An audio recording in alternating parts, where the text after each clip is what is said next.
Olá, eu sou Gabriela Michizuki Eu sou Andréia Silveira. e esse é o Conexão Gaba. Olá, sejam muito bem-vindas a mais um episódio do Conexão Gaba. Eu sou Gabriela Michizuki. E eu sou Andréia Silveira. E o episódio de hoje, com certeza, vai ser carregado de muita emoção. Estamos no mês de outubro, que é um mês de conscientização, de alerta. Estamos falando do Outubro Rosa. E mais do que isso, nós estamos aqui para honrar todas as mulheres que estão vivenciando ou vivenciaram o câncer.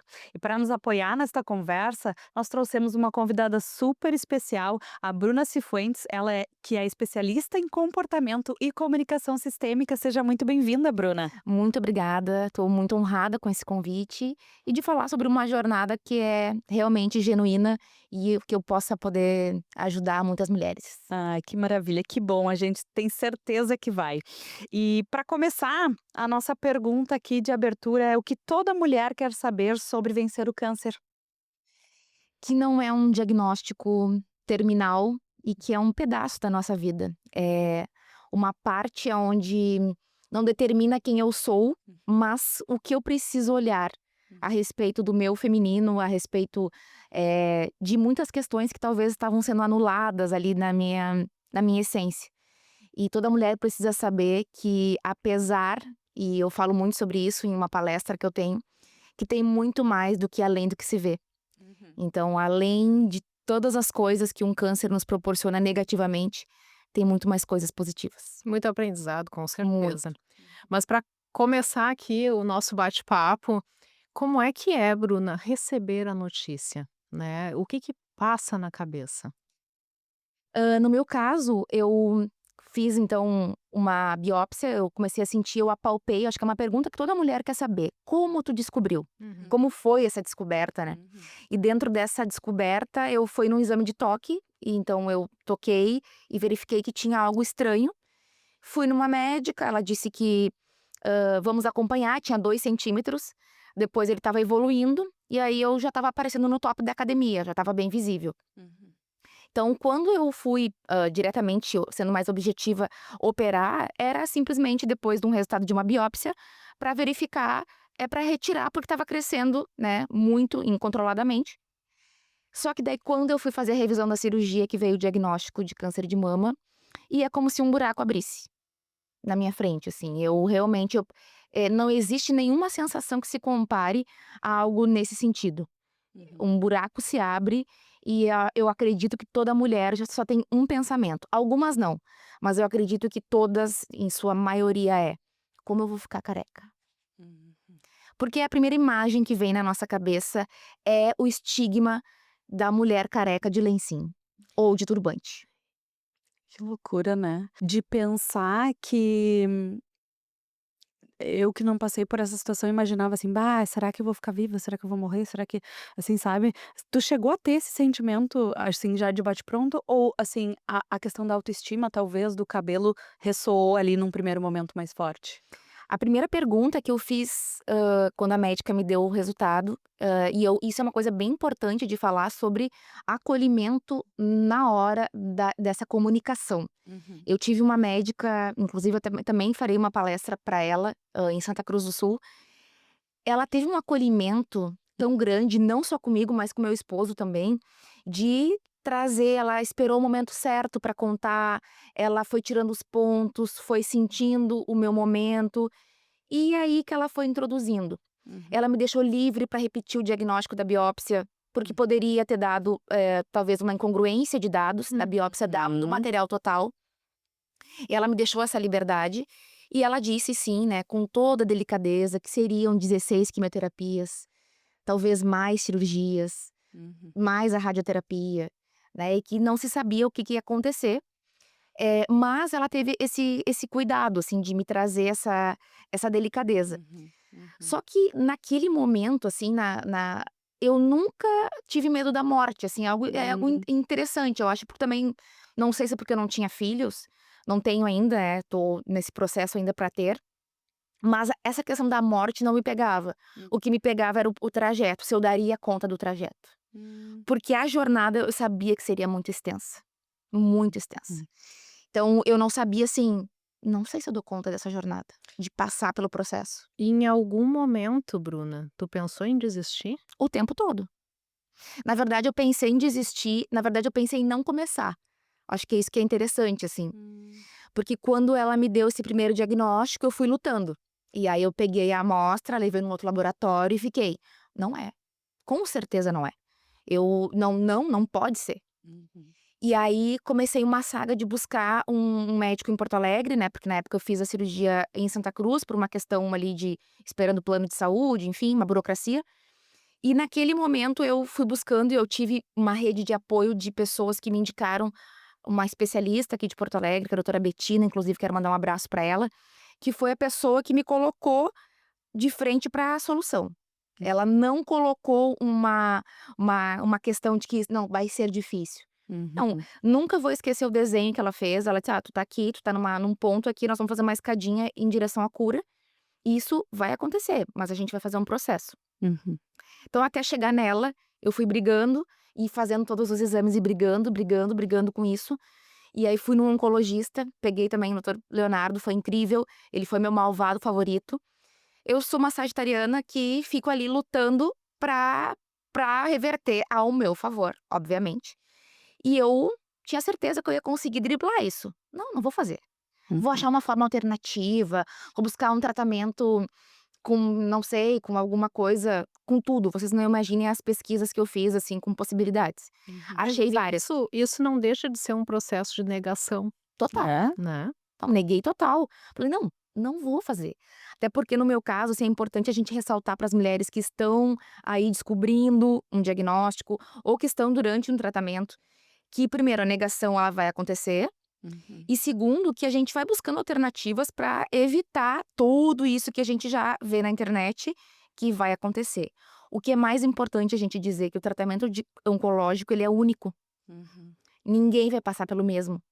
Ele é feito direcionado para aquela pessoa com as suas características. Uhum. Independente se você faz pelo SUS ou pelo um convênio, Uhum. é muito individualizado. Agora, a partir do momento que tu, então, se convenceu, né, assim, do diagnóstico, entendeu, não, ok, é isso, tá posto, assim. Como é que foi a jornada a partir daí, a tua jornada? Porque, como a Bruna bem comentou, ela é individualizada, mas como que foi a tua jornada? É importante eu ressaltar o motivo pelo qual eu aceitei o tratamento, né, Ah, tem um motivo importante. Na verdade eu estava convicta a sair do consultório, até eu estava buscando médicos que me dissessem que eu não precisava. uhum, E um dia meu oncologista disse assim: "Ó, tu pode buscar um tratamento na China, vai ser esse protocolo. Não queira só escolha se você vai fazer comigo ou não, mas assim, quando tu escolher, segue aquilo e vai seguir". E aí eu fui pra terapia, né, já fazia antes, né, uhum, reforcei a terapia, e a minha psicóloga incrível, ela disse assim: "Ah, ok, eu acho que tu tem direito de não querer fazer, e hum, isso é algo que eles dão muita liberdade, escolha não fazer se você quiser, tem uma escolha, mas arque com as consequências". A uhum, consequência no meu caso, com um triplo negativo era, eu tive um tumor que quando eu operei era de 8 centímetros. Para uma mulher de 35 anos, sem nenhum histórico familiar, com um mapa genético que foi mapeei para ver se eu tinha, a mutação do câncer negativo, a chance de eu ter uma recidiva em 6 meses e estar com metástase era de 80%. Nossa. nossa, E ele disse: "Olha, quando você voltar aqui, não faça, mas quando você voltar aqui, você vai estar com uma metástase, eu só vou te dar um conforto".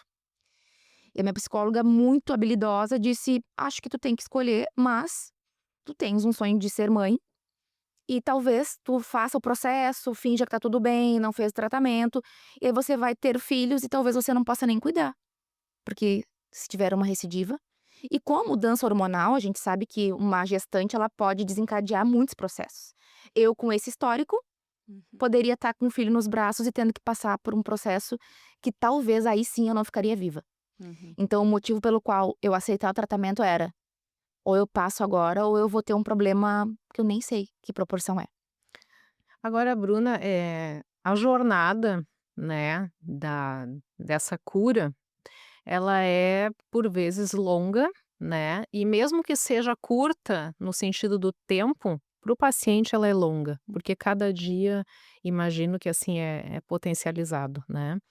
Qual foi a parte mais difícil dessa jornada toda?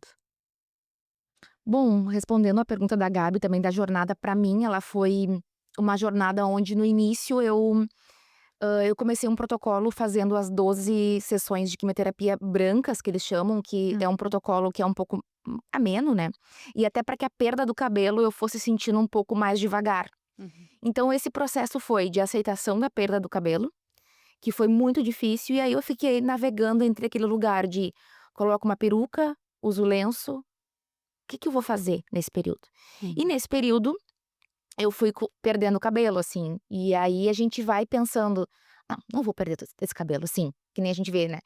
E aí foi uma questão bem importante, que é uma decisão que eu acho que toda paciente oncológica deve tomar, de consumir conteúdos que ela consiga se identificar positivamente, Uhum. ou dela seguir só aqueles exemplos aonde deu tudo errado. E eu precisei seguir ali pessoas que me incentivaram a usar vários lenços diferentes, e eu comecei a me incentivar nisso. Uhum. Não, qual é o caminho que eu vou tomar? E teve um momento que foi de grande decisão, assim, de experimentei todas as laces ali, né, as próteses de cabelo, experimentei os lenços e tomei a decisão. Pra mim foi uma decisão, o ponto central é: se eu não ficar careca, eu não vou sentir o processo na sua essência. Eu sabia que para o meu perfil, Uhum. eu maquiar através, e aqui que fique claro, a mulher que bota o cabelo, que usa uma peruca, uma lace, e que aquilo é uma ajuda, maravilhoso, é perfeito. Mas eu entendia que se eu não olhasse, assim, além do Para o se teu ver processo, né. e dissesse: "É isso, bati no fundo do poço, não tem mais pra onde ir". Quando uma mulher ela perde o cabelo, acabou. Não tem um lugar aonde ela não escolhe perder o cabelo, ela é obrigada a perder o cabelo. Então é a nossa identificação, é a moldura do nosso rosto. Uhum. Então quando eu perdi o cabelo eu disse: "É aqui". Uhum. É aqui baseado também, né, numa infância aonde aquela menina, cabelinho arrumadinha, bonitinha, vem de uma família do interior onde fui prenda do CTG, fui rainha do carnaval, então tinha um estigma em prol do cabelo, Uhum. é o meu calcanhar de Aquiles, é onde eu me seguro. Poder. Quem sou eu sem meu cabelo? Eu diria que com certeza é uma pergunta que mora aí o grande ensinamento de um câncer de mama. Uhum. A gente não é um cabelo, a gente não é uma, né, a pele, a gente é algo acima, só que quando a gente não pensa sobre isso, né. Uhum.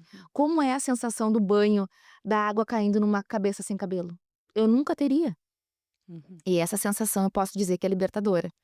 Porque ali, é assim, olha pra mim, é como se as pessoas vissem daí quem eu realmente era. Uhum. E Bruna, dentro de tudo isso, nossa, a gente fica ouvindo ela falar, chega, é muito impactante. Uhum. Dentro de tudo isso, teve alguma fala que alguém, né, te falou, alguma frase que nunca deveria ser falada? Eu acredito que tem algumas falas que são bem impactantes, que é um coitadismo e um vitimismo, assim. Nunca esqueço, eu fui no shopping fazer eu perdi o cabelo total em dezembro, e aí assumi o lenço, e aí comecei a fazer e fui fazer as compras de Natal no shopping sozinha, porque eu queria me entender como que era eu sozinha vivendo essa realidade, assim. E as pessoas elas se cutucavam, né, e diziam: "Coitadinha, olha só tão jovem, tá passando por isso". Uhum. E além disso, além dessa frase, tem uma frase que eu vejo bastante, é que as pessoas elas lidam como se elas fossem amaldiçoadas por ter tido uma doença como o câncer. E como se a gente, essa pessoa assim: "Por que que eu mereço isso?". E tem uma pergunta que eu quando naquele dia, naquela noite que eu descobri o diagnóstico, é algo que foi quase que um mantra durante Uhum. a jornada, que é: "Mas e por que não comigo? O que que eu tenho de diferente que eu Que não possa ser posso?". comigo. Uhum. Porque quando a gente olha para o outro e vê assim: "Nossa, eu tinha muito isso", "Não, mas tu tá tirando de letra". Não, eu não estou tirando de letra. Eu estou buscando formas de não lidar com isso de uma forma de me penalizar, porque se eu for para esse lugar, e aí falando de mim, Uhum. eu não vou sair nunca mais. Uhum. Então, quando as pessoas tinham esse olhar, assim, de: acreditar que eu estava lidando muito bem com isso, pela forma que eu estava conduzindo, também era uma forma de poder não sucumbir. Então era quase que olha, tá tudo bem ter um câncer, porque eu não sou alguém que: "Ah, mas o que que tu fez, hein, pra merecer isso?". Hum. Tinha muito essa fala, Como se fosse um castigo até, É. né. É. como se fosse realmente um castigo. Ainda mais pra nós mulheres, né, um câncer de mama que vai realmente algumas mulheres passam por uma mastectomia, que é retirar toda a mama. Eu não precisei, Uhum. então eu era uma mulher de 35 anos com uma prótese mamária, e que eu não precisei, tirar a prótese. Uhum. Eu pude mexer apenas naquele ponto onde eu tinha o câncer. E isso já foi pra mim: "Olha, não precisei retirar a mama. Uhum. Não precisei, naquele momento, agredir meu corpo daquela forma". Uhum. É como se comemorar as pequenas vitórias ao tudo longo do pequeno. processo. É tudo muito pequeno. É Uhum. um dia que tu consegue comer. Lembro que eu perguntei: "Ah, então nesse processo, o que que eu não posso comer, o que que eu não posso beber?", logo na primeira quimioterapia, né. Tem todo um protocolo de alimentação, né, e que isso foi algo que também transformou. Quanto tempo, Bruno? Só pra eu entender a dinâmica, assim, quanto tempo essas primeiras químios? Elas são semanais, então as 12 são semanais, as 12 primeiras são semanais. E aí o meu médico falou assim: "Olha, consumo de açúcar reduzido, enfim, né, a bebida de álcool não. Tem coisas que são proibidas como, alimentos crus, como sushi". Então ali pra mim foi, nossa, é o que eu mais gosto, Aham. era a minha alimentação preferida. Eu falei: "Tá, e a bebida alcoólica?". Ele disse: "Olha, até a terceira químio não", e eu sabia que ia passar rápido, porque eram semanas, mas depois disso, se tu quiser tomar um meio copinho, porque também se entende que, de acordo com, mais uma vez, todas as pacientes podem, cada um vai ter o seu protocolo, Claro. baseado num diagnóstico de exame de laboratório, que Uhum. como tá a tua imunidade. Então quando eu pude tomar um copinho de cerveja, e aquilo assim foi isso, eu só conseguia tomar aquele meio copinho mesmo, mas foi uma grande conquista, Uhum. porque era assim: "Nossa, diante de tudo isso, tô tendo esse pequeno prazer". Aham. Então era essas pequenas conquistas, assim, Uhum. diárias. Que maravilhoso, né. Ô Bruno, e tentando trazer o outro lado, assim, sabe, que falas, que gestos, assim, que te emocionaram ou que te impactaram positivamente ao longo dessa jornada? A questão da alimentação, quando a gente vai chegando na fase das vermelhas ali, que são as 4 últimas, que eu no meu caso, eu realmente, assim, como eu levei as 12 muito bem, Uhum. o meu médico disse assim: "Olha, agora é uma fase mais crítica, realmente acho que tu vai sentir mais, apesar de tu tá achando aí que tu tá super tirando de letra, trabalhei durante todo o processo e tal".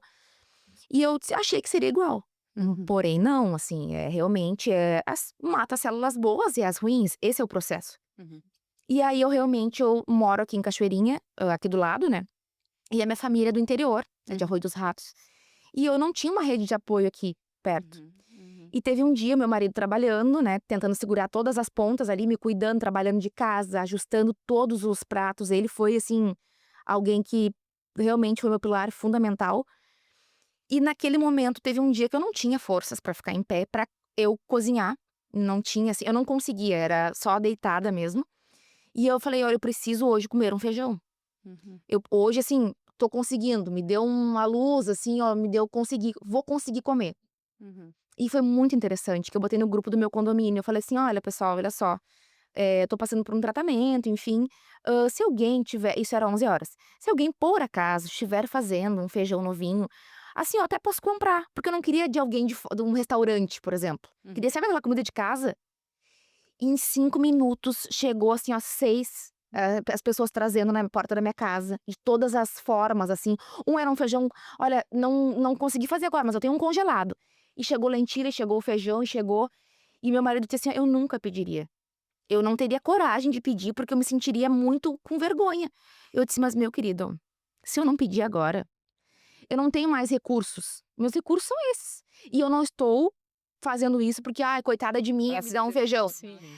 Ali foi o momento de trabalhar talvez a minha arrogância também, porque a gente tem muita arrogância, independente da situação. Uhum. Trabalhar minha humildade, de dizer assim: "Ó, olha só, Não posso tudo. eu não posso, Não posso. eu não consigo fazer, eu não vou pedir pra minha mãe vir do interior pra vir aqui fazer". Não é que eu não poderia, poderia, mas tipo assim, sabe? Deixa eu entender como é que vai ser isso aqui. Não tem nada a ver com a minha mãe não poder ir, tem a ver comigo de pedir ajuda. Com Uhum, certeza. uhum. E aí, aquele momento, assim, as pessoas que tu não conhece disseram assim: "Ó, que bom", elas não tinham que adivinhar que eu estava doente. Hum. Ninguém é obrigado. "Ai, olha só, por que que as pessoas não me ajudam?" Porque tu não pede ajuda. Mas sabe, isso me remete a um pensamento aqui, aí tu me ajuda a elaborar, assim, né, mas eu fico pensando que, às vezes as pessoas ou se afastam, porque não sabem como conduzir, o que dizer, como apoiar e tal, e outras acham que se não tiver algo super impactante para dizer ou para fazer ou de gesto, que então não vale a pena. Mas me parece que a simplicidade talvez é o que mais fez a diferença, né, assim, no simples, né. Totalmente, porque tem um episódio que dessas coisas impactantes, eu tenho uma grande amiga que até foi minha madrinha de casamento, a Fabi, e teve um dia que eu estava muito mal, assim, muito, muito, muito de muito. E ela acordou de manhã cedo e ela pensou: "Tem que fazer alguma coisa". Ela não foi até minha casa, mas ela fez várias comidas de todos os tipos: arroz, feijão, moranguinho, aquela comida de casa, e mais um pãozinho Hum. pra mim comer junto, porque ela não sabia o que que ia dar certo, mais uma carninha, e ela mandou numa super, num recipiente, assim, pra ficar quentinho, ela mandou com o Uber entregar na minha casa, tudo recém-feito. Uhum, Ah, que Isso é algo que, assim, ó, não tem nada no mundo que eu consiga, não é sobre dinheiro. uhum, E o de outro lado, tem justamente as pessoas que não conseguiram lidar e que se afastaram. Se afastaram por ter medo do que iam dizer. uhum, E isso de todas as ordens, desde dos familiares até amigos próximos. uhum, As pessoas realmente não sabem como lidar. E digo mais, para as mulheres, que tem uma questão muito forte para nós mulheres quando eu sei um diagnóstico de alguém muito próximo de mim. É uhum, como se eu falar, eu vou atrair aquilo para mim. Eu vou ser a próxima. uhum, Então não vamos falar sobre isso, porque eu não quero nem saber como é que é. uhum, Porque se um dia eu tiver, eu não quero ter. Se uhum. eu souber sobre o assunto, eu vou atrair aquilo para mim. Nossa, Então, isso pesado. é o que ficou claro, assim, não vamos falar sobre. E eu tive pessoas próximas que até passaram pela situação e é muito difícil. Porque é difícil pra ela e não é que ela é ruim ou porque ela não queria me dar atenção, mas ela não deu conta. Uhum, Elas não deram conta. é lindo como a pessoa vai se transformando, o olhar vai se transformando até sobre o outro, né.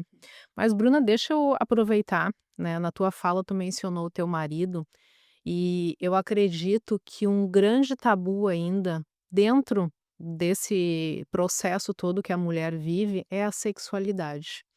Fala um pouquinho pra gente, claro, se tu te sentir à vontade, dessa parte, como é que fica, né, como é que tu vive a sexualidade com o teu namorado, com o teu marido, com o teu companheiro, durante todo esse processo que tu mesma mencionou, me olhava no espelho sem cabelo, porque tudo isso impacta, né? Impacta muito e pra nós mulheres é algo, a gente não sabe mais quem a gente é. A gente uhum, sente dores em toda eu, né, sentia dores em todas as partes do meu corpo, porque junto com o tratamento eu fiz um bloqueio hormonal pra entrar em menopausa, pra preservar os meus óvulos. O que é importante ressaltar que cada mulher vai viver algo dentro do tratamento de câncer diferente. Uhum. Então eu estava num hormônio de uma mulher de 35 anos, saudável, e quando eu fiz o bloqueio na mesma noite, eu já comecei com os calorões.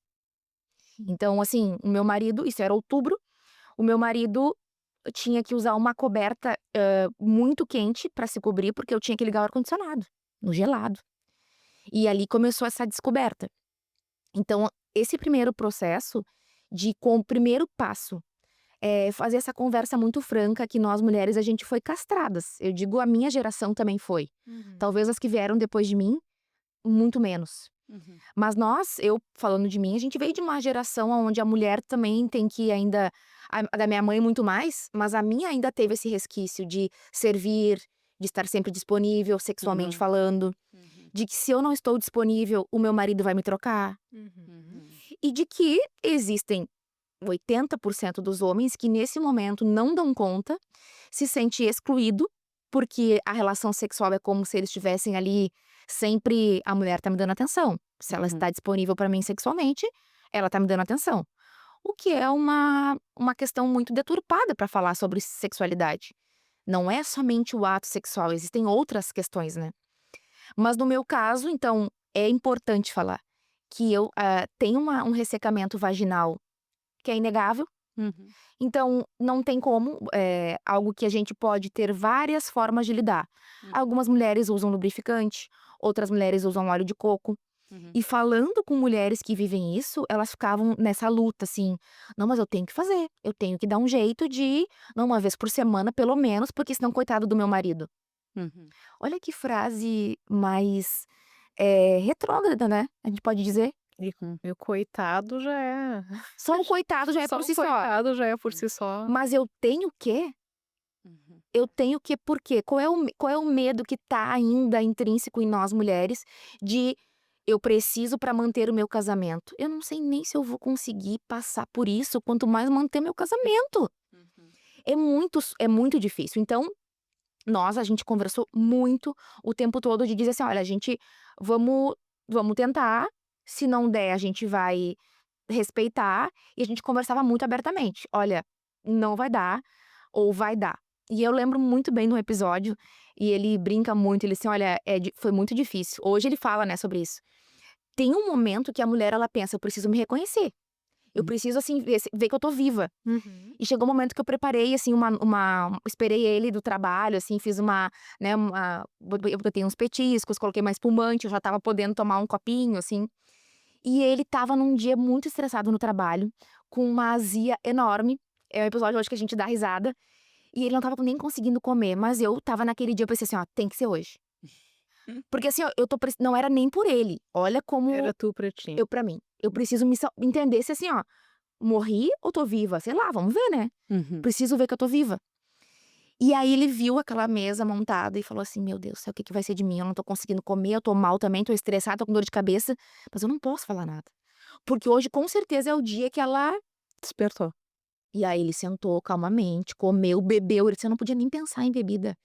E assim, nunca vou esquecer, lembrem, teve um temporal dia 16 de janeiro de 2024. Uhum. Foi um temporal que a gente ficou eu no meu condomínio, a gente ficou uma semana sem luz, sem Hum. energia. E foi assim, literalmente, era o meu temporal interno que aconteceu externamente. E aí a gente, né, teve essa conversa e aí acabou acontecendo, e ali eu vi, assim, que eu senti bastante dor. Sem contar que ter relação sexual sem cabelo parece ridículo, mas assim, eu não senti aquele peso do cabelo, essa coisa mais feminina, que é como se a gente fosse para um lugar masculino: "Ah, mas eu tô sem cabelo, Hum. eu tô meio que igual a ele", Uhum. porque ele fez um ato muito simbólico pra me dar força pra perder o cabelo, ele foi lá e raspou o cabelo dele também. Uhum. E ali, assim, realmente foi um lugar de entender que, né, tinha essa questão, e a gente tentou, né, mais uma ou 2 vezes, até que quando chegou lá nas últimas, assim, não tinha mais o que fazer. Uhum. E eu lembro que ele, fazendo terapia, ele buscou um lugar dentro dele pra entender que não era o momento dele pensar sobre isso. Uhum. E ele buscou um lugar dentro dele pra entender que ele tinha uma natureza que estava gritando dentro dele, né, enfim, mas que ele foi lidando com isso, buscando outros recursos, foi colocando mais atividade física, dando vazão pra essa energia, Uhum. Uhum. porque eu também tive que me respeitar. E eu só entendi isso na terapia também de: "Olha, agora chegou num limite", assim. Uhum. Porque por mais que se usasse qualquer gel, alguma coisa assim, a dor era muito grande. Uhum. E aí a gente começa a pensar: "Não, agora não é sobre a Não preciso relação". dessa agressão, né, assim, é uma agressão, aí se torna uma agressão, né.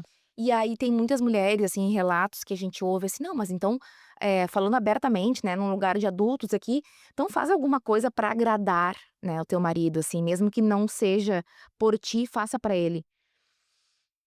Pra nós, aí é mais uma vez uma conversa entre os 2, não fazia sentido. Uhum. Porque pra ele e aí é uma conversa madura de dizer: "Olha, só faz sentido se for uma troca, Uhum. porque se não é uma troca, qual é o sentido?". Uhum. E aí, nesse movimento que muitas mulheres dizem: "Ah, mas eu busco formas então de pelo menos agradá-lo". Não tem errado ou certo, mas pra nós não fazia sentido. Então a sexualidade é um tabu, as mulheres acham que vão perder o marido ou que serão traídas, Uhum. porque isso é um fato, acontece. Uhum. Mas que ela entenda que não tem nada a ver com ela não escolheu isso. Uhum.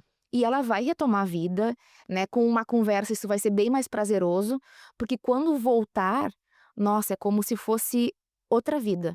É como se a gente voltasse a ser adolescente de descobrir tudo novo.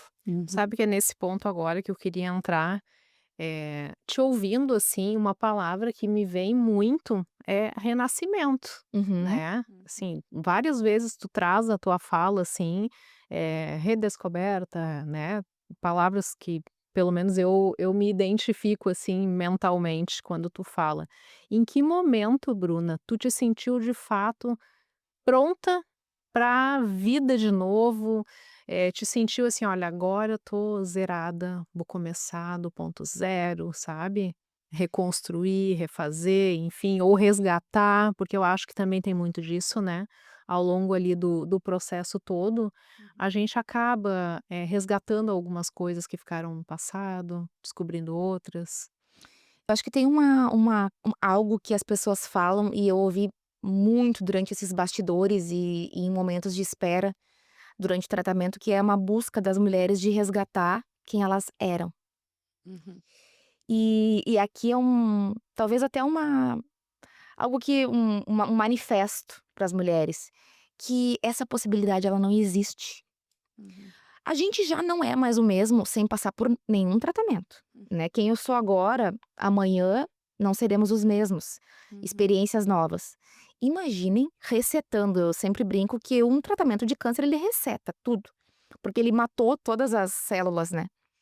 Então esse processo, ele foi acontecendo, mas o marco eu acredito central aonde eu disse: "Bom, agora eu vou começar a olhar de novo, sem esse compromisso", que foi quando dia 1º de março de 2024, foi a minha última quimioterapia. Uhum.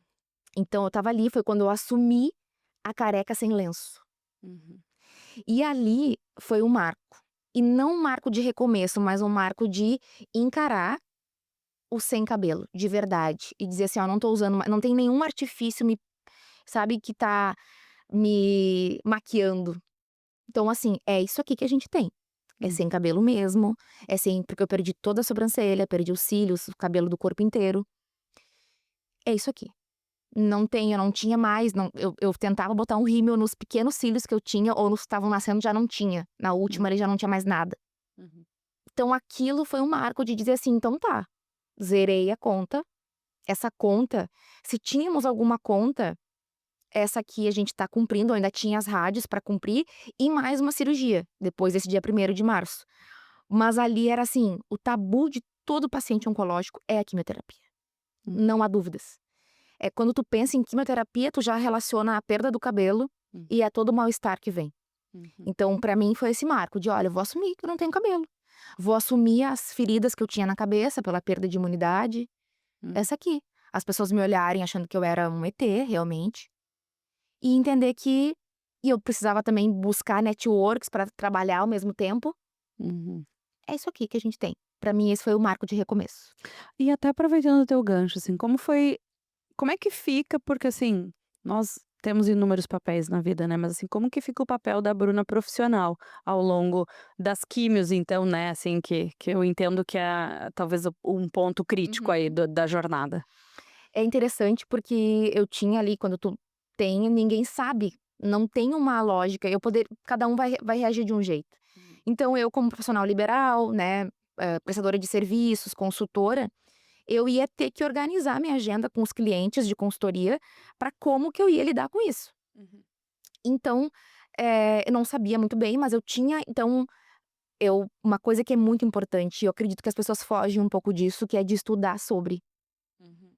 Eu fui muito fundo em estudar sobre tudo, Uhum. tudo que de tudo. E eu recebi uma informação que as pessoas deletam, que era assim: "Olha, a gente tem, medicação pra tudo que tu sentir, menos para o cansaço. Uhum. Qualquer coisa que tu sinta, hoje, a ideia é que tu passe pelo tratamento sem nenhuma dor. Uhum. Então pra tudo que tu tiver, a gente vai te dar uma medicação. O cansaço não tem jeito, tu vai ter que descansar". Então eu tive que fazer uma matemática, assim: "Olha, eu já organizei as quimio até eu conseguir, falei: "Olha, eu preciso que a quimio seja toda sexta". Porque eu planejava: "Ah, vou fazer na sexta, sábado e domingo, recupero, volto na segunda-feira".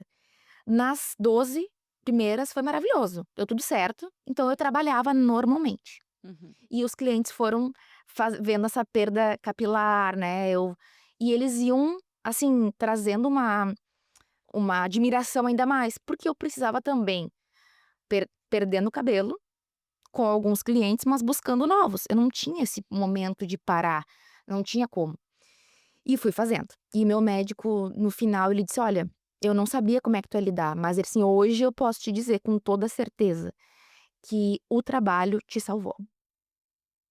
Foi o trabalho que não permitiu com que tu sucumbisse 100%.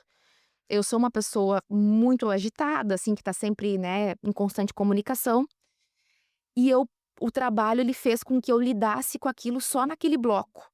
Uhum. Uhum. Imaginem, se eu ficasse só vivendo naquilo, eu podia, assim, fui buscar, né, a informação pra, ficar em licença, né, Uhum. conseguir ali, pagava o MEI, então podia ficar, né, entrar em licença. Os meus recursos ficariam totalmente diminuídos, e aí eu fiz um tratamento via, né, Unimed, enfim, eu não sabia quanto que ia ser essa conta. Então eu não podia também deixar, não podia, mas eu não gostaria de deixar na conta do meu marido, ter que arcar com tudo isso, sem saber como é que eu ia ficar no final. Uhum. Ele não sabia o que ia acontecer. Uhum. Então eu falei: "Não, isso vai ser uma coisa importante". E aí meu médico disse: "Olha, o teu limite é a tua dor e o Uhum. teu cansaço". Uhum. E eu fui lidando bem até as vermelhas. E nas vermelhas daí, senti a primeira, na primeira eu peguei um pouquinho de sol, assim, eu estava tão esgotada que eu tive um churrasco, fui num amigo, fiquei na sombra. Só que esse ficar na sombra era janeiro, um calorão de 40 graus. Fiquei um pouquinho na sombra, tomei banho de piscina, eu estava liberada, podia tomar, assim, entrar, né, Uhum. e fui a 39 de febre. Nossa. E aí não precisei internar, mas precisei cuidar mais. E aí fiquei cuidando mais, me sentia muito, muito mal. E aí eu via que na primeira fiquei 15 dias de molho. Na segunda eu já fiquei 21 de molho. E eu falei: "Olha, vamos ter que reduzir". E aí o que que eu fazia? Eu deixava assim, recuperava e deixava um dia as minhas forças para aquele dia eu fazia tudo o que eu precisava. Uhum. Atendia todos os clientes ou ia numa palestra, porque tem uma questão que é a névoa cerebral do bloqueio e da químio. Uhum. Então, assim, eu deixava as minhas forças para aquele dia, Uhum. porque eu tinha que me concentrar muito, muito, muito, porque as palavras fogem. Uhum. Não sabia nem meu nome, assim, não sabia: "Ah, mas o", não vem. Uhum. Então eu concentrava para aquele dia, dava tudo de mim naquele dia e depois apodrecia, assim, literalmente, porque eu já não tinha mais força. Uhum. Então eu fazia isso. Daí me maquiava, fazia, assim, uma super produção, investi muito em lenços que combinavam com as minhas roupas e usava brincos que combinavam com os meus lenços. Uhum. E as pessoas diziam: "Ai, que diferente", eu disse: "Isso é uma forma de eu lidar". Uhum. Porque eu me sentia assim: "Ah, tô com a roupa, tudo combinando", porque também tem um estigma de que eu boto qualquer coisa na cabeça, porque Uhum. não, Que é só pra esconder, né. não. Não, é pra se sentir bem também. E esses lenços estão ali, eu demorei 1 ano pra mexer nesses lenços, olhem como é muito forte. Eu fiquei 1 ano com eles na mesma posição que eu usava. Eu deixava ele bem de frente no meu guarda-roupa, eles todos pendurados pra mim olhar as cores e eu usar, pensar com a roupa que eu usar. E por 1 ano, eles ficaram na mesma posição. E eu não conseguia mexer neles, de jeito nenhum, assim, não, assim, era quase que uma relação simbiótica eu e os lenços, assim, sabe. Uhum. A gente tá ali, fiquem ali, vamos ficar aqui, eles foram meus grandes companheiros. Sim, contam toda a tua história, né. Nossa. Bruna, é assim, é até difícil achar as palavras, né. Primeiro pra te agradecer e segundo, pra realmente, assim, dizer da nossa admiração por ti, que já era grande, depois dessa conversa, então, ficou muito maior. Não só por tu contar toda a tua história, mas, assim, por tu mostrar pra gente a força que tu teve, como tu usou essa força, como independente de qualquer coisa, tu conseguiu ter razão e emoção Uhum. andando juntas. Eu acho isso sensacional, sabe. E tu conseguiu com maestria fazer tudo isso, tu é um exemplo pra gente, sabe. Então fica aqui o nosso super Imagina. agradecimento. E Nós a gente admiração, né, porque admiração, nossa, assim, é de arrepiar. Tanto que normalmente nos episódios a gente fala e aqui a gente ficou assim. Inclusive, As boca abertas. É, mas a gente não pode encerrar esse episódio sem falar que que o diagnóstico não é uma sentença. Não olhe para um diagnóstico, seja de câncer de mama, seja um diagnóstico qualquer, como uma sentença de morte.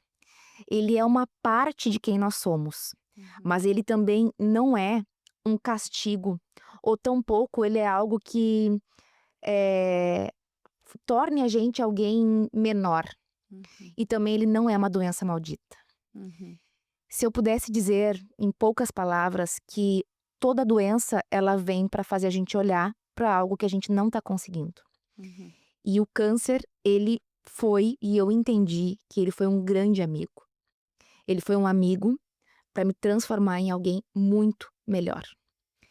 O que não quer dizer que isso seria fácil, mas que ele me destruiu para fazer eu renascer.